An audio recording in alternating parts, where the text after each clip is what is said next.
ओम गंग गणपते नमः। आप सभी का आपके अपने चैनल पर बहुत बहुत स्वागत है। आज इस वीडियो में हम श्री सत्यनारायण भगवान की कथा सुनेंगे।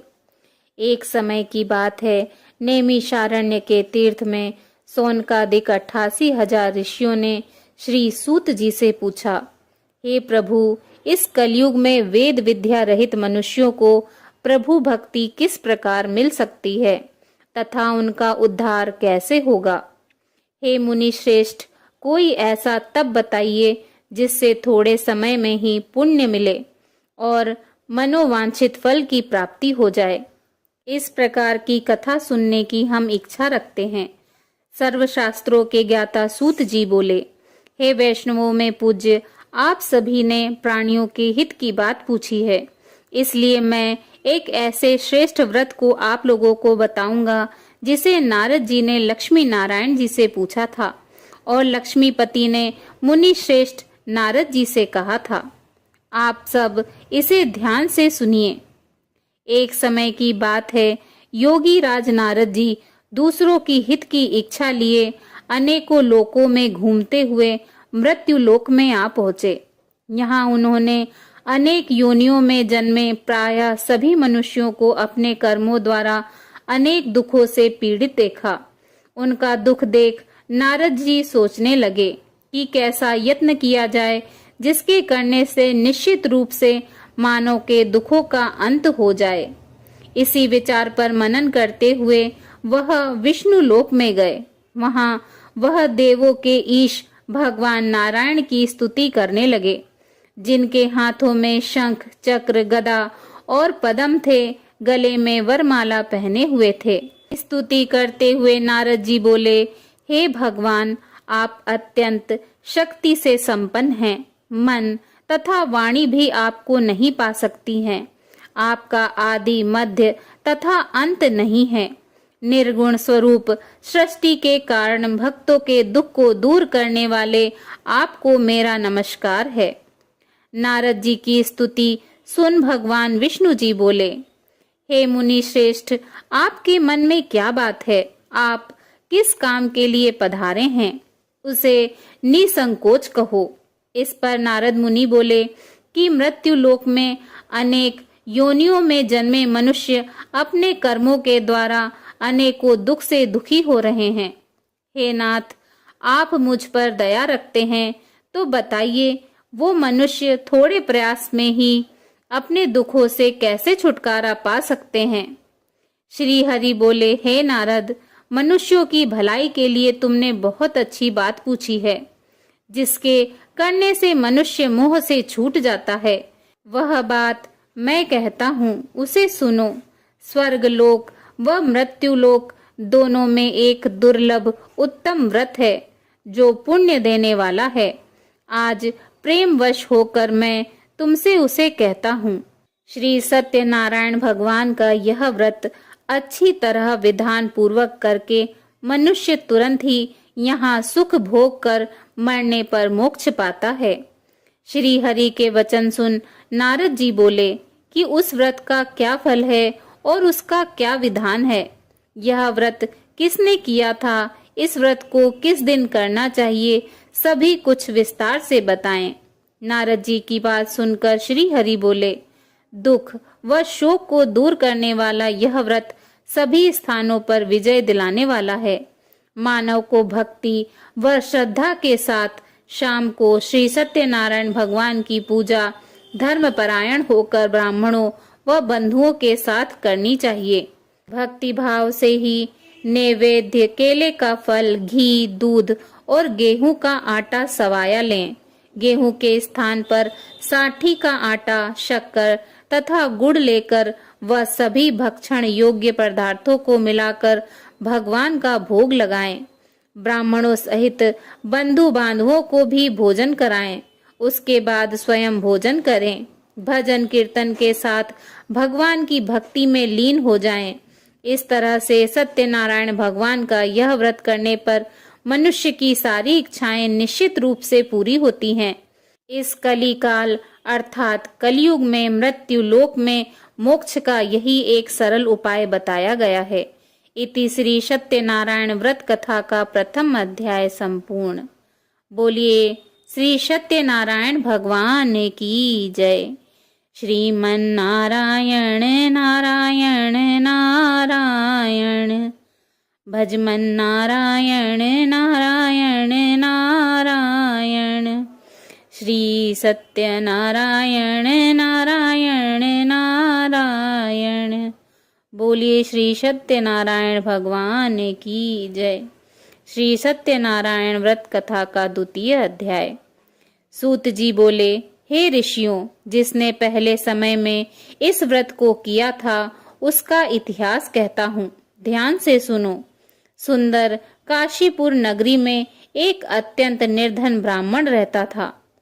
भूख प्यास से परेशान वह धरती पर घूमता रहता था। ब्राह्मणों से प्रेम करने वाले भगवान ने एक दिन ब्राह्मण का वेश धारण कर उसके पास जाकर पूछा, हे विप्र, नित्य दुखी होकर तुम पृथ्वी पर क्यों घूमते हो? दीन ब्राह्मण बोला, मैं निर्धन ब्राह्मण हूँ, भिक्षा के लिए धरती पर घूमता हूँ। हे भगवान, यदि आप इसका कोई उपाय जानते हो तो बताइए। वृद्ध ब्राह्मण कहता है कि सत्यनारायण भगवान मनोवांछित फल देने वाले हैं, इसीलिए तुम उनका पूजन करो।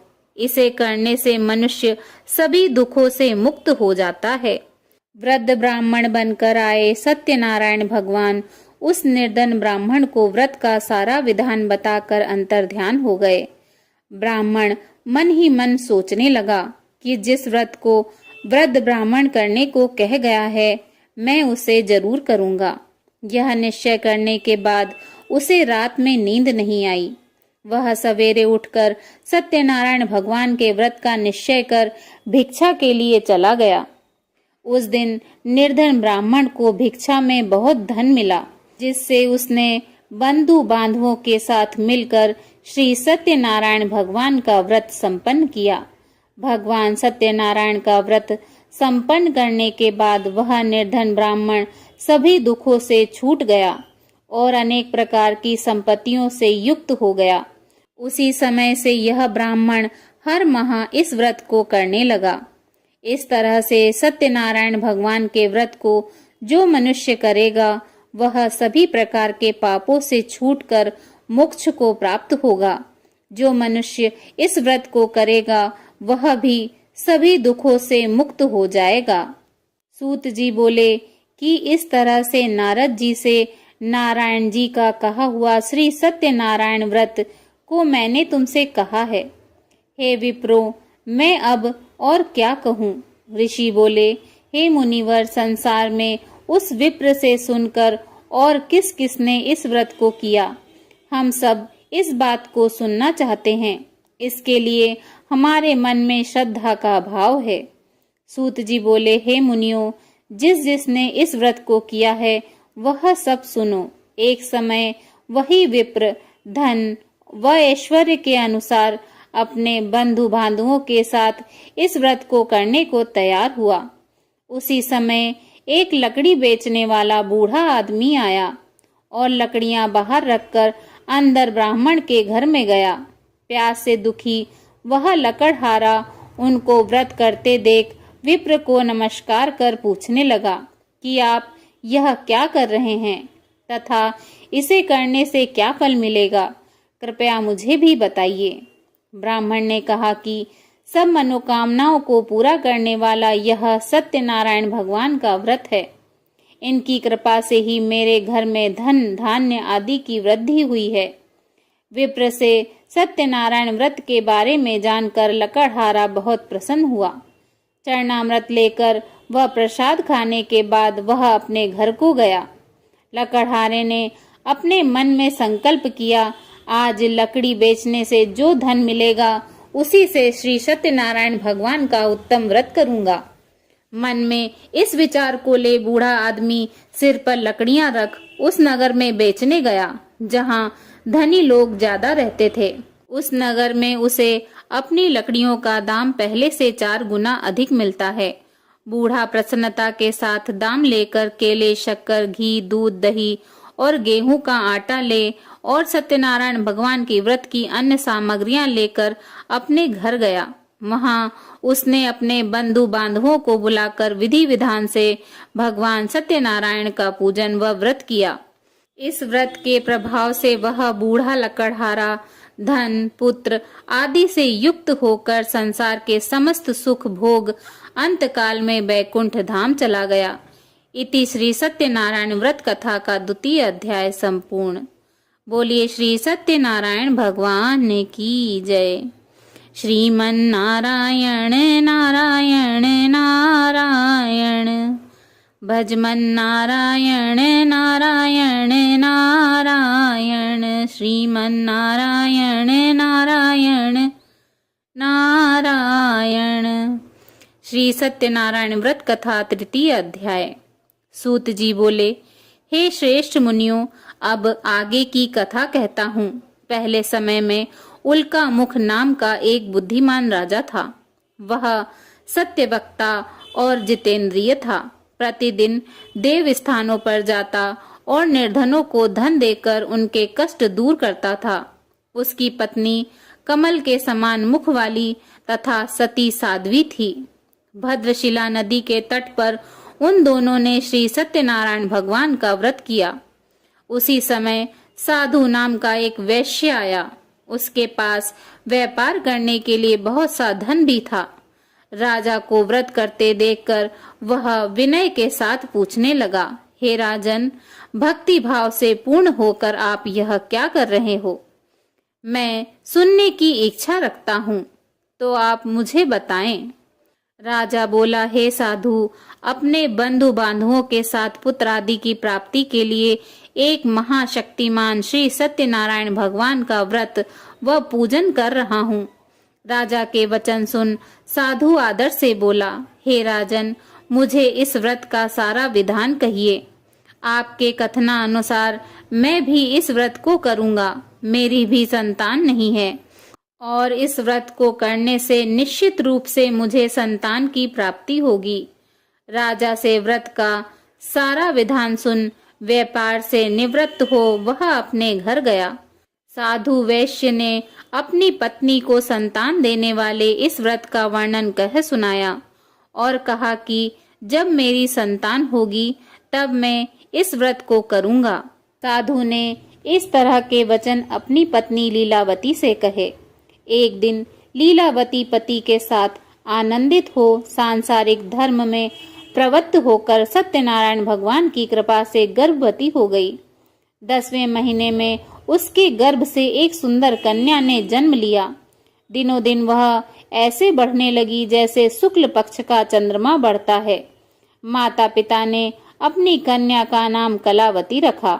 एक दिन लीलावती ने मीठे शब्दों में अपने पति को याद दिलाया कि आपने सत्यनारायण भगवान के जिस व्रत को करने का संकल्प किया था उसे करने का समय आ गया है। आप इस व्रत को करिए। साधु बोला कि हे प्रिय, इस व्रत को मैं उसके विवाह पर करूँगा। इस प्रकार अपनी पत्नी को आश्वासन देकर वह नगर को चला गया। कलावती पिता के घर में रह दिनों दिन बड़ी होने लगी। साधु ने एक बार नगर में अपनी कन्या को सखियों के साथ देखा तो तुरंत ही दूत बुलाया और कहा कि मेरी कन्या के योग्य वर देख कर आओ। साधु की बात सुनकर दूत कंचन नगर में पहुंचा और वहां देखभाल कर लड़की के सुयोग्य वाणिक पुत्र को ले आया। सुयोग्य लड़के को देख साधु ने बंधु बांधवों को बुलाकर अपनी पुत्री का विवाह कर दिया। लेकिन दुर्भाग्य की बात यह है कि साधु ने अब भी श्री सत्यनारायण भगवान का व्रत नहीं किया। इस पर श्री भगवान क्रोधित हो गए और श्राप दिया कि साधु को अत्यधिक दुख मिले। अपने कार्य में कुशल साधु बनिया जमाई को लेकर समुद्र के पास स्थित रत्नासारपुर नगर में गया। वहां जाकर दामाद ससुर दोनों मिलकर चंद्रकेतु राजा के नगर में व्यापार करने लगे। एक दिन भगवान सत्यनारायण की माया से एक चोर राजा का धन चुराकर भाग रहा था। उसने राजा के सिपाहियों को अपना पीछा करते देख चुराया हुआ धन वहां रख दिया, जहाँ साधु अपने जमाई के साथ ठहरा हुआ था। राजा के सिपाहियों ने साधु वेश्य के पास राजा का धन पड़ा देखा और वह ससुर जमाई दोनों को बांधकर प्रसन्नता के साथ राजा के पास ले आए और कहा कि उन दोनों चोरों को हम पकड़ लाए हैं, आप आगे की कार्यवाही की आज्ञा दें। राजा की आज्ञा से उन दोनों को कठिन कारावास में डाल दिया गया और उनका सारा धन भी उनसे छीन लिया गया। श्री सत्यनारायण भगवान के श्राप से साधु की पत्नी भी बहुत दुखी हुई। घर में जो भी धन रखा था उसे चोर चुरा ले गए। शारीरिक तथा मानसिक पीड़ा व भूख प्यास से अति दुखी हो अन्न की चिंता में कलावती एक ब्राह्मण के घर गई। वहां उसने श्री सत्यनारायण भगवान का व्रत होते देखा, फिर कथा भी सुनी। वह प्रसाद ग्रहण कर रात को घर वापस आई। माता ने कलावती से पूछा कि हे पुत्री, अब तक तुम कहाँ थी? तेरे मन में क्या है? कलावती ने अपनी माता से कहा, हे माता, मैंने एक ब्राह्मण के घर में श्री सत्यनारायण भगवान का व्रत देखा है। कन्या के वचन सुन लीलावती भगवान के पूजन की तैयारी करने लगी। लीलावती ने परिवार व बंधुओं सहित सत्यनारायण भगवान का पूजन किया और उनसे वर मांगा कि मेरे पति तथा जमाई शीघ्र घर आ जाएं। साथ ही यह भी प्रार्थना की कि हम सबका अपराध क्षमा करें। श्री सत्यनारायण भगवान इस व्रत से संतुष्ट हो गए और राजा चंद्रकेतु को सपने में दर्शन देकर कहा, हे राजन, तुम उन दोनों वैश्यों को छोड़ दो और तुमने उनका जो धन लिया है उसे वापस कर दो। अगर तुमने ऐसा नहीं किया तो मैं तुम्हारा धन, राज्य व संतान सभी को नष्ट कर दूंगा। राजा को यह सब कहकर भगवान अंतर्ध्यान हो गए। प्रातःकाल सभा में राजा ने अपना सपना सुनाया, फिर बोले कि वाणिक पुत्रों को कैद से मुक्त कर सभा में लाओ। दोनों ने आते ही राजा को प्रणाम किया। राजा मीठी वाणी में बोला, हे महानुभाव, भाग्यवश ऐसा कठिन दुख तुम्हें प्राप्त हुआ है, लेकिन अब तुम्हें कोई भय नहीं है। ऐसा कह राजा ने उन दोनों को नए वस्त्राभूषण भी पहनाए और जितना धन उनका लिया था उससे दुगना धन वापस कर दिया। दोनों वैश्य अपने घर को चल दिए। इति श्री सत्यनारायण व्रत कथा तृतीय अध्याय संपूर्ण। बोलिए श्री सत्यनारायण भगवान की जय। श्रीमन्नारायण नारायण नारायण, भजमन नारायण नारायण नारायण, श्रीमन्नारायण नारायण नारायण, भजमन नारायण नारायण नारायण। श्री सत्यनारायण व्रत कथा का चतुर्थ अध्याय। सूत जी बोले, वैश्य ने मंगलाचार कर अपनी यात्रा आरंभ की और अपने नगर की ओर चल दिए। उनके थोड़ी दूर जाने पर एक दंडी वेशधारी श्री सत्यनारायण भगवान ने उनसे पूछा, हे साधु, तेरी नाव में क्या है? अभिवाणी वाणिक हंसता हुआ बोला, हे दंडी, आप क्यों पूछते हो? क्या धन लेने की इच्छा है? मेरी नाव में तो बेल व पत्ते भरे हुए हैं। वैश्य के कठोर वचन सुन भगवान बोले, तुम्हारा वचन सत्य हो। दंडी ऐसे वचन कह वहां से दूर चले गए। कुछ दूर जाकर समुद्र के किनारे बैठ गए।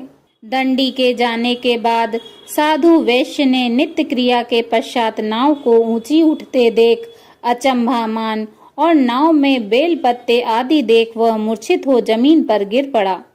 मूर्छा खुलने पर वह अत्यंत शोक में डूब गया। तब उसका दामाद बोला कि आप शोक न मनाएं, यह दंडी का श्राप है, इसीलिए हमें उनकी शरण में जाना चाहिए, तभी हमारी मनोकामना पूरी होगी। दामाद की बात सुनकर वह दंडी के पास पहुंचा और अत्यंत भक्ति भाव से नमस्कार करके बोला, मैंने आपसे जो जो असत्य वचन कहे थे उनके लिए मुझे क्षमा दें। ऐसा कहकर महान शोकातुर हो रोने लगा। तब दंडी भगवान बोले, हे वाणिक पुत्र, मेरी आज्ञा से बार बार तुम्हें दुख प्राप्त हुआ है। तू मेरी पूजा से विमुख हुआ। साधु बोला, हे भगवान, आपकी माया से ब्रह्मा आदि देवता भी आपके रूप को नहीं जानते, तब मैं अज्ञानी कैसे जान सकता हूँ। आप प्रसन्न होइए। अब मैं सामर्थ्य के अनुसार आपकी पूजा करूँगा। मेरी रक्षा करें और पहले के समान नौका में धन भर दें। साधु वैश्य के भक्ति पूर्वक वचन सुनकर भगवान प्रसन्न हो गए और उसकी इच्छानुसार वरदान देकर अंतर्ध्यान हो गए। ससुर जमाई जब नाव पर आए तो नाव धन से भरी हुई थी। फिर वहीं अपने अन्य साथियों के साथ सत्यनारायण भगवान का पूजन कर अपने नगर को चल दिए। जब नगर के नजदीक पहुँचे तो दूत को घर पर खबर करने के लिए भेज दिया। दूत साधु की पत्नी को प्रणाम कर कहता है कि मालिक अपने दामाद सहित नगर के निकट आ गए हैं। दूत की बात सुन साधु की पत्नी लीलावती ने बड़े हर्ष के साथ श्री सत्यनारायण भगवान का पूजन कर अपनी पुत्री कलावती से कहा कि मैं अपने पति के दर्शन को जाती हूँ, तू कार्य पूर्ण कर शीघ्र आ जा। माता के ऐसे वचन सुन कलावती जल्दी से प्रसाद छोड़ अपने पति के पास चली गई। प्रसाद की अवज्ञा के कारण श्री सत्यनारायण भगवान रुष्ट हो गए और नाव सहित उसके पति को पानी में डुबो दिया। कलावती अपने पति को वहां न पाकर रोती हुई जमीन पर गिर गई। नौका को डूबा हुआ देख वह कन्या को रोता देख साधु दुखी होकर बोला कि हे प्रभु, मुझसे तथा मेरे परिवार से जो भूल हुई है उसे क्षमा करें। साधु के दीन वचन सुनकर श्री सत्यनारायण भगवान प्रसन्न हो गए और आकाशवाणी हुई, हे साधु, तेरी कन्या मेरे प्रसाद को छोड़ कर आई है, इसीलिए उसका पति अदृश्य हो गया है। यदि वह घर जाकर प्रसाद खाकर लौटती है तो इसे इसका पति अवश्य मिलेगा। ऐसी आकाशवाणी सुन कलावती घर पहुंचकर प्रसाद ग्रहण करती है और फिर आकर अपने पति के दर्शन करती है। उसके बाद साधु अपने बंधु बांधवों सहित श्री सत्यनारायण भगवान का विधि विधान से पूजन करता है तथा इस लोक में सभी सुखों को भोग कर अंत में स्वर्ग को जाता है। इति श्री सत्यनारायण व्रत कथा का 4th अध्याय संपूर्ण। श्रीमन्नारायण नारायण नारायण, भजमन नारायण नारायण नारायण, श्रीमन्नारायण नारायण नारायण, भजमन नारायण नारायण नारायण। श्री सत्यनारायण व्रत कथा का 5th अध्याय। सूत जी बोले, हे ऋषियों, मैं और भी एक कथा सुनाता हूँ, उसे भी ध्यान पूर्वक सुनो। प्रजापालन में लीन तुंगध्वज नाम का एक राजा था। उसने भी भगवान का प्रसाद त्याग कर बहुत ही दुखों को प्राप्त किया। एक बार वन में जाकर वन्य पशुओं को मारकर वह बड़ के पेड़ के नीचे आया। वहां उसने ग्वालों को भक्ति भाव से अपने बंधुओं सहित श्री सत्यनारायण भगवान का पूजन करते देखा। अभिमानवश राजा उन्हें देखकर भी पूजा स्थान में नहीं गया और ना ही उसने भगवान को नमस्कार किया। ग्वालों ने राजा को प्रसाद दिया, लेकिन उसने वह प्रसाद नहीं खाया और प्रसाद को ही छोड़कर अपने नगर को चला गया।